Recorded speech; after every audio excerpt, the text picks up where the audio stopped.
بہلول دانا نے کہا، خلیفہ کل بن دیکھے معاملہ تھا اور آج تم محل دیکھ کر آئے ہو۔ خلیفہ یہ سن کر مایوسی سے گھٹنوں کے بل بہلول دانا کے سامنے بیٹھ گیا اور کہنے لگا، حضرت آپ مجھ سے میری ساری سلطنت لے لیں لیکن مجھے ایک محل دے دیں۔ جب بہلول دانا نے خلیفہ کی عاجزی دیکھی تو کہا کہ میں تمہاری اس سلطنت کا کیا کروں گا؟ اس دنیا کی محبت تو بہت سے گناہوں کی جڑ ہے۔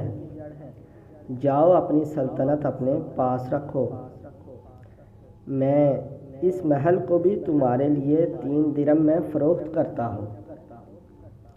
معروف بزرگ سیدنا سری سکتی فرماتے ہیں، ایک بار مجھے قبرستان جانا ہوا، وہاں میں نے بہلول دانا کو دیکھا کہ ایک قبر کے قریب بیٹھے مٹی میں لوٹ پوٹ ہو رہے ہیں۔ میں نے پوچھا، آپ یہاں کیوں بیٹھے ہیں؟ جواب ملا، میں ایسی قوم کے پاس ہوں جو مجھے اذیت نہیں دیتی اور اگر میں غائب ہو جاؤں تو میری غیبت بھی نہیں کرتی۔ ایک دن بہلول بازار میں بیٹھے تھے کہ کسی شخص نے پوچھا، بہلول کیا کر رہے ہو؟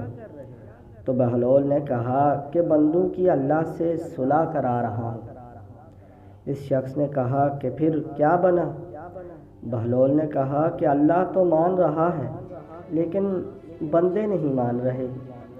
کچھ عرصہ بعد اسی شخص کا ایک قبرستان کے پاس سے گزر ہوا تو دیکھا بہلول قبرستان میں بیٹھے ہیں۔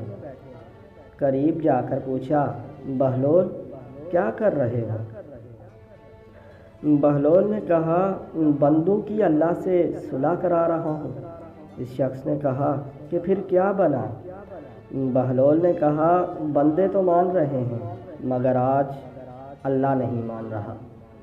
بہلول سے ایسے درجنوں واقعات اور دانائی کی باتیں منسوب ہیں۔ کچھ لوگ اسے کتابی باتیں کہتے ہیں اور بعض اسے روحانیت کی معراج مانتے ہیں، لیکن یہ طے ہے کہ جو بہلول دانا کہہ گئے وہ پتھر پر لکیر ہے۔ آواز و پیشکش حافظ محمد صدام حسین کاشمیری۔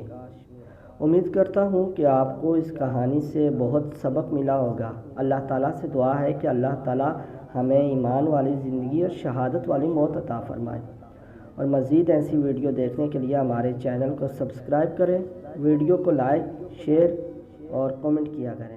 اللہ حافظ۔